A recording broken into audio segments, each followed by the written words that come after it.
시작. 여러분들은 조금 더 크게 시작. 하하하하하. 여러분들은 조금 젊어지신 거예요. 의학적으로 밝혀진 건데 사람의 뇌는 내가 하고 싶어서 하는 건지 시켜서 하는 건지 억지로 하는 건지를 구분을 못하고 좋은 걸 하면 여기서 엔돌핀을 막 몸에서 발산을 한다라는 겁니다. 자, 우리가 부부끼리 이혼의 위기가 있을 때 이혼 상담소에서 이런 행사를 합니다. 당신들이 예전에 신혼 때에 갔던 숙소, 신혼 여행 때 걸었던 그 길, 신혼 여행 때 먹었던 그 식당, 그 코스를 그대로 돈다고 해요. 그대로 돌아요. 자, 이혼 직전 위기에 놓인 부부에게 그러한 행사를 마련합니다. 그러면 한 바퀴 쭉 우리 신혼 첫날 밤에 여기서 잤지, 여기서 나와서 여기 해변을 걸었지, 해변 걸은 다음에 저기 식당에서 밥을 먹었지, 거기 갈 때 이런 대화를 나눴지, 쭉 한 바퀴 돌면 여기에서 그 신혼 때의 기쁨이 머리 뇌를 자극해서 좋은 거를 막 발산을 한대요. 그러면 어제까지만 해도 꼴 보기 싫던 사람이 오늘은 다시 살아야지 그런다는 겁니다. 사람이 바뀌었어요? 안 바뀌었어요? 안 바뀌었어요. 그대로지만 여기서 좋은 기운이 막 나온다는 거예요. 여기서.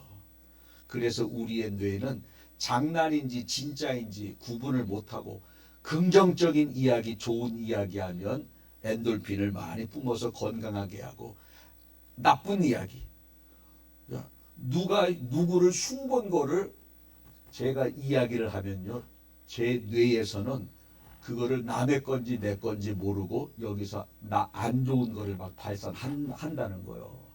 그래서 내가 직접 흉봐도 건강을 해치지만 다른 사람들이 서로 싸운 걸 내가 제3자한테 이야기해도 내 건강에 해친다는 겁니다. 그래서 우리는 좋은 생각 많이 해야 돼요. 좋은 생각. 잘 보세요. 나쁜 생각 많이 하고 미워하는 사람 많을수록 속병이 많아. 주변을 잘 보세요. 근데 항상 좋은 소리하고 누구를 권면하고 아주 그냥 주님이 기뻐하시는 모습으로 사랑하면서 살고 찬송하고 이런 사람은 있던 병도 나아요. 오늘 여러분들은 아주 건강하게 사는 비결을 배워가지고 가는 거예요. 집에 가서 가능하면 할 수만 있는 대로 사랑의 언어, 용기를 주는 언어, 기쁨을 주는 언어, 농담도 괜찮습니다. 농담도. 그렇게 할 때 표정도 밝아지고 건강해집니다.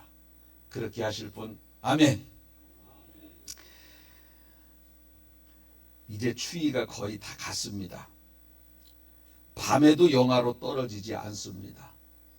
성도님들 보니까 고추물을 사러 가고 오이도 심고 또 밭도 일구고 거름도 펴면서 이제 농사 지을 준비를 시작합니다. 이제 시작하고 있어요. 여러분, 아직 날씨가 추운데 왜 농사 지을 준비를 시작할까요? 아직 추운데. 조금만 지나면 여름이 온다. 이것을 알기 때문에 지금 추워도 모종을 심고 지금 농사 준비를 하는 겁니다. 자, 농사철이 다 끝났어요. 농사철이 다 끝나고 낙엽이 이제 서서히 물들고 서서히 떨어지기 시작하면 월동 준비를 해요. 월동 준비. 아직 춥지도 않은데 왜 겨울을 준비하고 월동 준비를 할까? 낙엽 떨어지는 걸 보면서 찬바람이 서서히 불어오는 걸 보면서 조금 있으면 무슨 계절이 와요? 겨울이 온다. 이것을 안다라는 겁니다. 예수님께서 제자들에게 이렇게 말씀하셨습니다. 무화과 나무에서 연한 순이 나고 잎사귀가 나오는 것을 보거든 너희가 이제 마지막 때인 줄, 여름이 가까운 줄 알라. 자, 우리 여기 성경에서는 이 지역 팔레스타인은 봄이 없어요. 우리나라에나 사계절 있지 여기는 여름하고 겨울밖에 없어. 겨울도 그렇게 춥지 않습니다. 연한 나무에서 연한 파란 연한 나무가 가지가 나오고 잎이 나오기 시작하면 여름이 올 것을 알라 이렇게 말씀하시면서 나는 죽고 3일 만에 부활해서 40일 있다 하늘로 승천하면 다시 내려올 건데 언제 내려올지는 아무도 몰라. 나도 몰라. 아버지만 아시는데 그때 나타나는 현상들이 이런 현상들이 나타날 것인데 그것을 그런 현상이 나타나면 내가 다시 올 때가 가까웠음을 알라 이렇게 말씀하셨어요. 여러분 내려올 때 예수님이 재림하실 때 나타날 현상들이 대개 좀 세분화하면 10가지가 넘겠지만 10가지 정도 조금 작은 거 묶으면 10가지가 되는데 그런 부분들이 어떤 것들이냐. 나라가 나라를 대적하고 자, 지금 현상에 10가지 중에 몇 가지가 나타나고 있는지 보세요. 나라가 나라를 대적하고 처처에 지진도 일어나고 굶주리는 기근도 있을 것이고 그 다음에 사랑이 점점 식어져요. 사랑이 점점 식어지고 모이기를 패하고 예배를 패하고 믿는 자들이 믿음을 버리고 세상은 점점 악해지고 전염병이 일어나고 다 일어나고 있어 지금. 이런 것들이 일어나는 걸 보면서 무엇을 알라? 예수님이 다시 올 때가 가까웠음을 알라 이렇게 말씀하셨습니다. 저는 여러분들이 이 성경에 나와 있는 마지막 때 나타나는 10가지 현상이 뉴스에 나오고 여러분들이 매스컴을 통해서 그런 현상이 나오면 마지막 때임을 아는 분별력이 있기를 축복합니다. 아멘. 이걸 보고 알으라는 거예요. 근데 마지막 때인 것이 나타나도 모른다는 거예요. 그러면서 하시는 말씀이 하늘이 맑으면 해가 뜰 걸 알고 하늘이 어두우면 비가 올 걸 알면서 왜 마지막 때는 분별하지 못하느냐. 하늘이 막 검은 구름이 막 와. 그러면 이불 걷어요. 고추 널어놓은 거 막 걷습니다. 왜? 비가 올 걸 알거든. 그거는 잘 알아. 그런데 왜 10가지 주님이 이 땅에 내려오실 때의 10가지 현상을 보여주는데 왜 마지막을 준비하지 않느냐. 이거를 지금 책망하고 있어요. 저는 여러분들이 예수님이 재림하실 때의 마지막 현상들이 나타나면 반드시 마지막 때인 것을 여러분들이 직시하고 더욱더 회개하고 정결한 마음으로 준비하며 하루하루를 살아가는 분별력 있는 성도 되시길 예수님의 이름으로 축복합니다. 오늘은 바울에 대해서 말씀을 전할 텐데 바울이 예수님을 믿기 전에는 이런 일을 했어요. 어떤 일을 했느냐면 예수님을 믿는 사람을 잡아다가 갖다 주어. 경찰서에다가 우리나라 표현으로 하면 경찰서에다 이 사람 예수 믿는 사람 다 색출해서 잡아다 줍니다. 그러면 그 잡혀간 사람들은 매 맞고 감옥 가고 돌에 맞아 죽고 맹수의 밥이 되기도 하고 화형당해 죽고 목이 잘려서 죽는 참수형을 당하기도 하고 엄청난 핍박을 받으면서도 신앙을 지켰어요. 신앙을 지켰어. 아마 요즘 이렇게 한다면 주일날 교회 얼마나 나올까 싶어. 초대교회처럼 잡아다가 감옥에 집어넣고 잡아다가 매질을 하고 잡아다가 화형을 시키고 그러면서도 과연 우리가 신앙을 지킬 수 있는가? 참 쉽지 않습니다. 초대교회 성도들은 그렇게 신앙생활했어요. 그런데 참 묘한 게 그때는 교회가 부흥됐어. 그런데요, 언제 교회가 초대교회 때는 굉장히 교회가 부흥됐는데 언제 쇠퇴됐느냐? AD 313년에 로마가 기독교를 공인합니다. 이제 핍박하지 마라. 기독교는 하나의 종교다. 이단이 아니고 종교다. 그렇게 명령을 딱 할 때부터 사람들이 이제 숨어서 예배드릴 일이 없고 예수님 믿는다고 잡아갈 일이 없어요. 편안하게 신앙생활합니다. 이때부터 교회가 병들기 시작하는 겁니다. 참 묘해요. 신앙생활은 참 묘한 게 핍박이 오면 성도들의 신앙이 좋아지고 핍박이 없으면 다들 성도들의 신앙이 변질됩니다. 묘합니다. 반대예요, 반대. 우리 생각에는요, 저 사람 이제 새로 교회 다니기 시작했는데 병도 걸렸어. 저 사람 교회 시작했는데 사업이 점점 더한데 아이고 교회 떠나겠다. 전 절대 그렇지 않습니다. 반대입니다. 신앙이 더 좋아져요. 이상합니다. 이게 바로 기독교의 묘미라는 거예요. 이게 바로 기독교의 묘미라는 겁니다. 하나님이 택한 백성을 그에게 환경으로 시련을 주고 하나님이 구속하시는 은혜로 그가 핍박이 와도 세상으로 나가지 못하게 꽉 붙들고 있는 겁니다. 그러면서 마음속에 감동 주시죠. 너 성전 가서 기도해라. 하나님 앞에 매달려라. 마음속으로 계속 감동해 주면 그 사람이 성전으로 와요. 성전으로 와서 힘들고 어려운 문제 가지고 기도할 때에 영적으로 강건해져서 영적인 체력이 점점 강건해져서 그 상태에서 이제 신앙생활을 유지해 나가는 겁니다. 유지해 나가는 것. 이게 바로 하나님의 택한 방법이라는 겁니다. 어쨌든 사도 바울은 예수님 믿기 전에 믿는 사람들을 잡아가두는 그런 일에 앞장선 사람인데 그 사람이 이제 예수님을 믿게 됐어요. 예수님을 믿는 사람을 핍박했던 사람이 예수님을 믿으라고 하는 전도자가 됐습니다. 여기 예전에 교회 안 다닐 때 교회 다닌다고 누군가 핍박한 사람 있어요, 없어요? 솔직히 상관없어요. 지금은 다 지나간 일이니까. 아마 저를 포함해서 저는 있었거든. 군대에서 군대 생활할 때는 안 믿었거든요. 아마 여기 분명히 계실 거예요.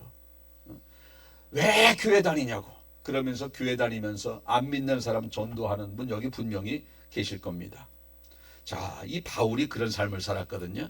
자, 그러면 예수님 믿고 열심히 전도하면 예수님 믿기 전보다 잘 돼야 돼요? 안 돼야 돼요?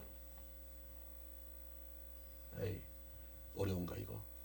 자, 예수님을 믿기 전이고 이제 예수님을 믿었어요. 그러면 믿기 전보다 잘 돼야 돼? 안 돼야 돼? 잘 돼야지. 우리 생각에 그렇습니다. 우리 생각에는. 그런데 바울은 정반대예요. 더 안 되는 거야. 더 안 돼. 바울이 예수님을 믿지 않았으면 세상적으로는요 굉장한 사람입니다. 많이 배웠지요. 좋은 출신 가문이 뛰어나지. 좋은 스펙들이 넘쳐나지요. 유대인이면서도 로마 시민권을 가지고 있었지요. 로마 시민권, 미국 시민권 아무나 줍니까? 아님, 안 주죠. 유대인이면서 불구하고 로마 시민권을 가지고 있었어요. 바울이 세계 최강대국 로마 시민권을. 그러니까 바울은 뭐든지 열심인 사람이에요. 뭐든지 열심인 사람. 그런데 예수님을 믿고 난 다음부터 세상적으로는 완전히 망했어요. 옛날 믿기 전에는 존경받으면서 살았어요. 열심 있는 사람이라고 아주 박수 받으면서 살았어요. 그런데 예수님 믿고 난 다음부터는 매 맞아. 쫓겨다녀. 감옥 가. 착고에 손과 발이 묶여요. 이런 삶을 산 겁니다. 거기에다가 하나님께서 그렇게 하면 복을 주셔야 되는데 그런 어려움을 줬죠. 거기에다가 플러스 뭐를 줬느냐? 병 걸려요. 병. 아니 예수님 믿으면 있던 병도 나아야지. 바울은 병이 없었는데 병을 준 거예요. 그게 얼마나 심한 병인지 병명은 안 나오는데 육체를 가시처럼 몸을 찔렀다고 해서 육체의 가시다. 그러니까 통증이 극심한 병 같아요. 뭔진 잘 몰라. 이름은. 그래서 자기를 찌른다고 해서 육체의 가시를 주셨다. 엄청난 병이라는 거죠. 바울이 그 질병이 얼마나 고통스러웠었는지 그것 좀 고쳐달라고 3번씩이나 기도했는데 병이 안 나요. 그런데 3번째 우리 주님이 하시는 말씀이 뭐냐? 너 그거 가지고 기도하지 마라. 뭐 요건 제가 조금 살 붙인 거예요. 너가 지금 나에게 받은 은혜는 이것으로 족하다. 지금도 엄청난 은혜를 받았다 너는. 이렇게 말씀하셔요. 아니 바울이 무슨 은혜를 받았습니까? 세상적으로는 매 맞고 감옥 가고 손발이 책고에 묶이는데 무슨 은혜를 받았다 그러는 거예요. 그런데 왜 바울에게는 내 은혜가 내게 족하도다. 너는 많은 은혜를 받았다. 이렇게 말씀하고 있는데 고린도후서 12장 8절에서 9절 보니까 이것이 내게서 떠나가게 하기 위하여 내가 세 번째 주께 간구하였더니 나에게 이르기를 내 은혜가 내게 족하다. 이는 내 능력이 약한 데서 온전하여짐이라. 이렇게 말씀하고 있어요. 내 은혜가 내게 족하다. 이 말이 무슨 말이냐 하면 바울은 이미 엄청난 은혜를 받았다라는 거예요. 그게 무슨 말이냐? 여러분 바울이 예수님 믿지 않았으면 어디 갔겠어요? 지옥 갔지. 지옥 갔어도요, 지옥에도 등급이 있다고 해요. 엄청나게 고통스러운 데가 있는데 바울이 얼마나 예수님 믿는 사람을 핍박을 많이 했습니까? 지옥에 가도 아름목에 갈 사람이에요. 아주 가장 극심한 고통을 받은 사람인데 거기에서 건져주셔서 천국 백성이 된 것만 해도 내 은혜가 내게 족하다. 이렇게 지금 말씀하고 있는 겁니다. 너는 이미 많은 은혜를 받았느니라. 너의 질병은 고쳐주지 않겠다. 이렇게 말씀하신 겁니다. 또 질병을 고쳐주지 않는 이유가 또 한 가지가 있는데 너는 그 질병이 없으면 교만해진다라는 거예요. 교만해진다. 고린도후서 12장 7절 보니까 여러 계시를 받은 것이 지극히 크므로 너무 자만하지 않게 하시려고 내 육체의 가시 곧 사단의 사자를 주셨으니 이는 나를 쳐서 너무 자만하지 않게 하려 하심이라. 자만은 교만이거든요. 교만하지 않게 한다. 여러분 바울은요, 가진 것도 많고 배운 것도 많고 아주 배경도 화려해서 얼마든지 교만할 사람이에요. 바울은. 왜? 인류대학 나왔거든, 오늘날로 말하면. 그리고 히브리인 중에 히브리인. 저는 김씨 중에 경주 김씨가 더 센 좋은 김씨인지 안동 김씨가 좋은지를 잘 모르겠어요. 어떤 사람 그래. 김씨인데 안동 김씨예요 제가. 저는 양씨라 잘 몰라. 김씨끼리 얘기해야지. 안동 김씨라는 거예요 자기가. 그러니까 김씨 중에 김씨라는 거지. 오리지널 김씨라는 거. 그것처럼 이 바울은요 바리새인 중에 바리새인이다. 아주 얼마나 스펙이 많은지 몰라요. 내세울 만한 게. 거기에다가 바울이 예수님 믿고 능력받아서 병자에게 손을 얹고 기도하니까 병이 떠나가. 귀신 들린 자에게 예수 이름으로 쫓아내니까 귀신도 떠나가요. 바울이 둘렀던 앞치마를 만지기만 해도 만진 사람이 병이 나. 바울은 또 거기에다가요 천국을 봤어요. 바울은 또 죽은 사람을 또 살려요. 야, 이런 능력이 나타나면 교만해져요? 겸손해져요? 교만하지. 더구나 믿기 전에도 스펙이 아주 화려한데 믿은 다음에도 너무 능력이 많아. 이런 사람은요 가만히 있으면 교만해져요. 교만해집니다. 귀신도 쫓아내고 죽은 자도 살리는 능력이 나타나니까 얼마든지 교만해질 수 있는데 하나님이 보시기에 야, 바울은 교만해지겠다 해서 바울에게 주신 것이 뭐냐? 육체의 질병을 주신 겁니다. 항상 기도할 수밖에. 아프니까 뭐 해요? 기도하잖아. 기도하면은 영성이 충만해져서 교만해질래야 교만해질 수밖에 없는 환경을 계속 나아가는 거야. 내가 좀 교만해지려고 하면 기도거리 주고 아프게 하고, 내가 또 교만해지려고 하면 또 몸을 아프게 하고, 계속해서 육체의 가시를 주셨으니 바울은 교만해질 수가 없어요. 그래서 자만하지 않기 위해서 너에게 그 질병 줬다라는 거예요. 오늘 우리 한번 생각해 볼까요? 내가 예수님 믿고 신앙생활 아무리 열심히 해도 모든 것을 하나님이 만족하게 주시지 않는 이유는 뭐냐면 여러분들에게 다 주면 여러분들 교회 떠나가요.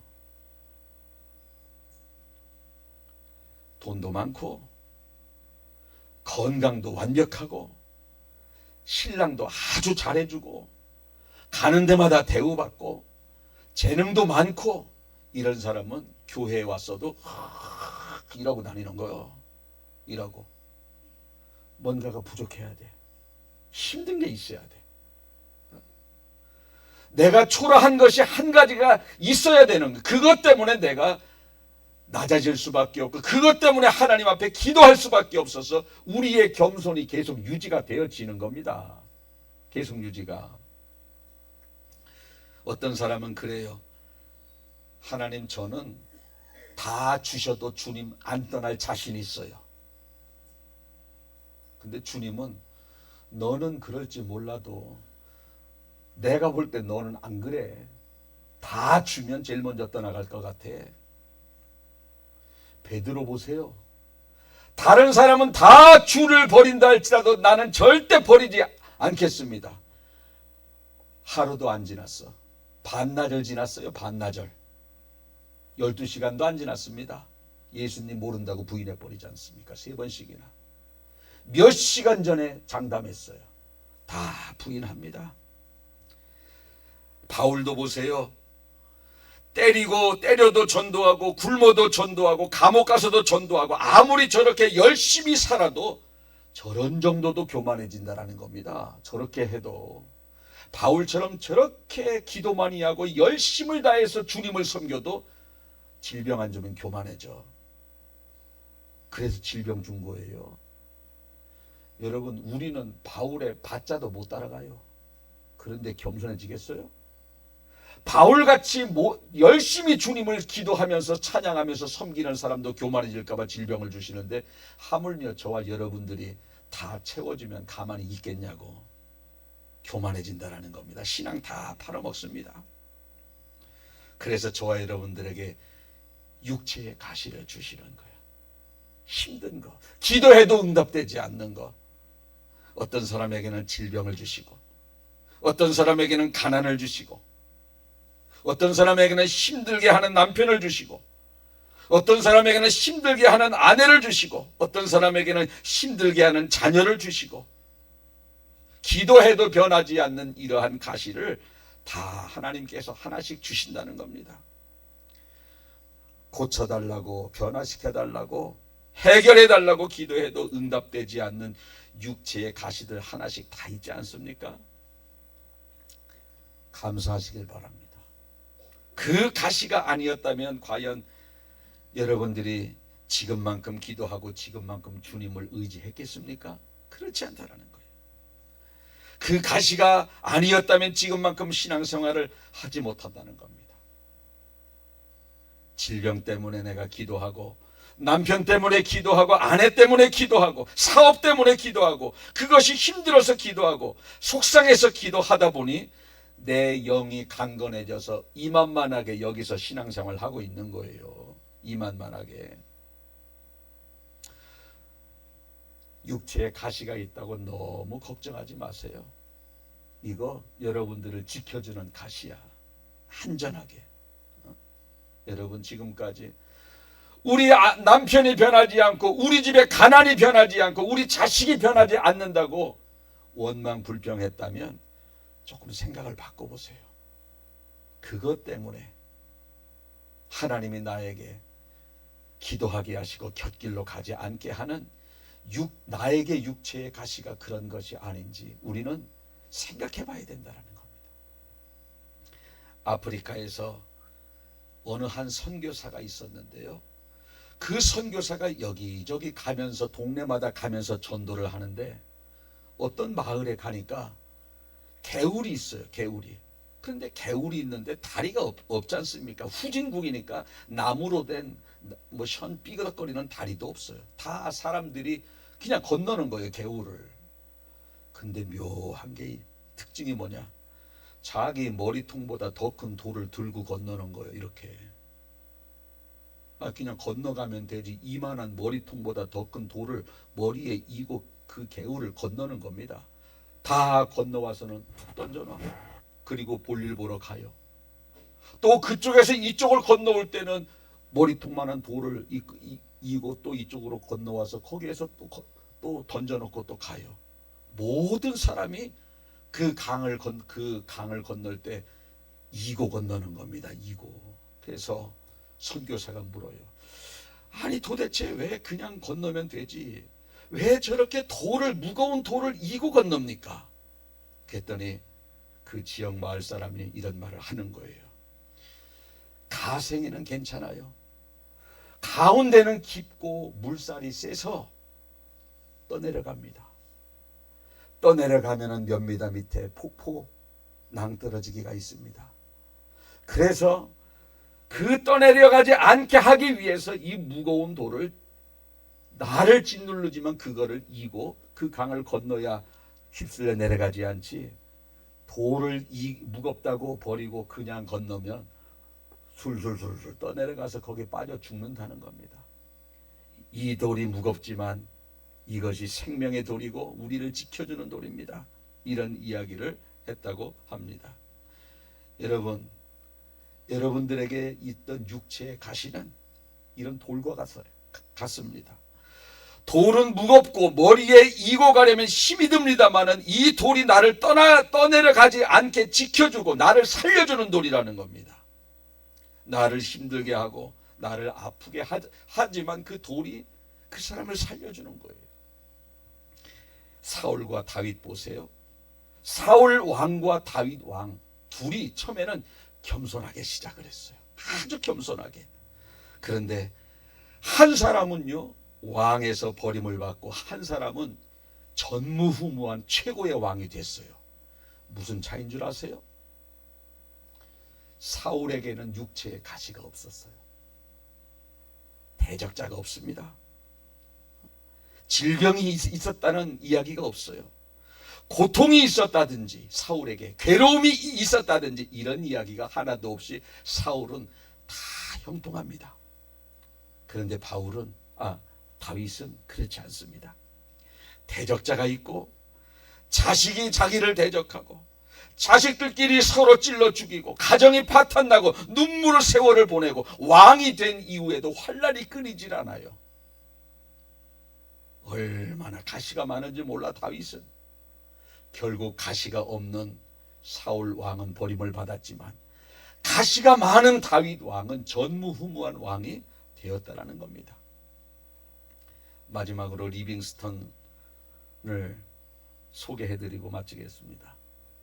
이 리빙스턴이라는 선교사, 아프리카 대륙에서 선교를 아주 성공적으로 잘하고 존경받는 그 리빙스턴 선교사가 있는데 이 사람이 얼마나 명성이 자자한지 몰라요. 선교사들이 그 사람에게 선교 노하우를 듣기 위해서 자리를 마련합니다. 한 사람이 질문을 해요. 리빙스턴 선교사님, 그 힘든 아프리카에서 어떻게 그렇게 훌륭하게 선교를 할 수 있겠습니까? 비결 좀 가르쳐 주세요. 이 리빙스턴 선교사가 이런 예를 들어요. 여러분, 바다에 가면 큰 배들이 있습니다. 큰 배는 그 밑으로 물 밑으로 들어간 부분이 있지 않습니까? 거기 공기가 있는 게 아니라 물이 차 있대요. 거기에는 물이. 배가 이만하면 그 물 속에 들어가 있는 부분이 요만큼 되는 거기다 물이 차 있다라는 겁니다. 물. 그 물이 차 있으면은요 파도가 쳐도 배가 끄떡거리지 않고 유유하게 간다라는 거예요. 물이 차 있으면. 물이 차 있기 때문에 풍랑이 만나도 배가 휘청휘청 전복되지 아니하고 꿋꿋하게 간다라는 겁니다. 그 물의 이름을 바닥짐이라고 한대요. 바닥의 짐이다. 큰 배들이 큰 파도와 풍랑에도 넘어지지 아니하고 유유히 앞으로 나아가는 비결은 보이지 않는 깊은 곳에 바닥짐이 있기 때문에 유유하게 가는 것처럼 하면서 자기 아들 이야기를 했다라는 겁니다. 내가 오늘 이렇게 사역을 잘 마무리할 수 있었던 비결은 아들 하나 있는데 그 아들이 가출을 해서 방탕하고 마약하고 타락해서 그 아들 때문에 그 아들이 내게는 바닥짐이 되어서 애통하는 마음을 가지고 하나님께 기도하며 나아갔더니 내가 유유하게 이 선교 사역을 끝까지 감당할 수 있었습니다 라고 하면서 리빙스턴은 하나밖에 없는 외아들의 타락이 하나님의 선하신 뜻이었음을 깨닫고 감사하며 눈물을 흘렸다고 합니다. 여러분, 우리 생각에는 배가 가벼우면 항해를 더 잘할 것 같습니다. 그런데 그렇지 않습니다. 배가 가벼우면 훨씬 더 빨리 가고 배가 가벼우면 훨씬 더 멀리 갈 것 같지만 그렇지 않다라는 거예요. 배가 가벼우면 항상 흔들리는 거예요. 배가 가벼우면 큰 풍랑이 왔을 때 그냥 전복되는 거지만 그 밑에 바닥짐이 있기 때문에 유유하게 앞으로 갈 수 있는 겁니다. 오늘 여러분들에게 어떤 바닥짐이 있습니까? 여러분들은 어떠한 가시가 있습니까? 그것들 때문에 고통스러워하고 힘들어할 수 있습니다. 그러나 너무 속상해하지 마십시오. 그것이 오히려 나를 지켜주는 바닥짐이라는 생각을 한번 해보지 않겠습니까? 그것이 오히려 나를 기도하게 하고 겸손하게 하고 인내하게 만드는 하나님의 사랑이라는 그러한 생각을 한번 가져보지 않겠습니까? 이런저런 고난 때문에 나를 힘들게 하고 나를 찌르는 육체의 가시 때문에 낙심하지 마세요. 그것이 하나님이 나를 사랑해서 주시는 사랑의 표현일 수 있다는 겁니다. 바울보다 바울을 더 잘 아시는 하나님이시기에 바울에게 질병을 주신 것처럼 나보다 나를 더 잘 아시는 하나님께서 나에게 적당하게 바닥짐을 주시고 감당할 수 있는 육체의 가시를 주셔서 오늘의 인생의 여정 가운데까지 이끌어 주신 것입니다. 이제부터는 우리 내 인생에 아무리 기도해도 해결되어지지 않는 육체의 가시 같은 바닥짐 같은 그러한 문제들이 있다면 지금부터는 그것을 하나님의 사랑으로 여러분들이 인식하면서 원망이 아니라 감사하면서 여러분들이 남은 인생을 사시길 예수님의 이름으로 축복합니다. 아멘. 기도하겠습니다. 살아계신 하나님 아버지, 고맙고 감사합니다. 바울과 같이 열심히 하는 사람들, 열심히 기도하고 감옥에서도 하나님을 찬양하는 그러한 성령이 충만한 사도 바울 같은 사람도 너는 육체에 가시가 없으면 교만해진다 라는 것을 알기에 하나님께서는 바울에게 평생 고치지 못할 질병을 주셨습니다. 아버지 하나님, 오늘 우리가 그러한 바울의 모습을 생각하면서 바울보다 훨씬 더욱더 기도하지 못하고 전도하지 못하고 바울의 신앙의 절반도 안 되는 저희들이지만 우리가 왜 교만해지지 않겠습니까? 얼마든지 모든 것이 채워지면 교만하고 하나님 떠나간다는 것을 우리 주님이 아시기에 우리에게 인생의 바닥짐을 주신 것을 깨닫게 해주신 주님 고맙고 감사합니다. 머리에 무거운 돌을 이고 힘들지만 그것을 이고 개울을 건너야 휩쓸리지 않는 것처럼 우리가 내 머리를 짓누르고 내 인생을 짓누르는 이러한 문제를 해결해 달라고 해서 해결받고 인생을 살아간다면 나는 영적인 풍랑에 만나 좌초하고 넘어질 수밖에 없는 연약한 것을 아시기에 주님께서는 기도거리를 주신 것이고 힘든 그러한 무거운 인생의 바닥짐을 나에게 주셨다는 사실을 생각하면서 오히려 감사하는 저희들이 되게 하여 주시옵소서. 주님 감사합니다. 깨달음을 주셔서 감사합니다. 내가 교만하고 내가 주님 떠나갈 것 같고 내가 신앙을 버릴 것 같은 연약함을 아시는 주님께서 육체의 가시를 주시고 머리에 무거운 돌을 이게 하시고 보이지 않는 곳에 바닥짐을 나에게 허락해 주신 주님 고맙고 감사합니다. 이것이 감사의 조건으로 느껴지는 이 시간이 되게 하여 주시옵소서. 그래서 원망이 변하여 감사가 되고 이제 그 문제 가지고 기도하기보다 그 문제 가지고 바로 서게 하신 하나님을 찬양할 수 있는 저희들이 될 수 있도록 주님 인도하여 주시옵소서. 감사드리며 예수님 거룩하신 이름으로 기도하옵나이다. 아멘.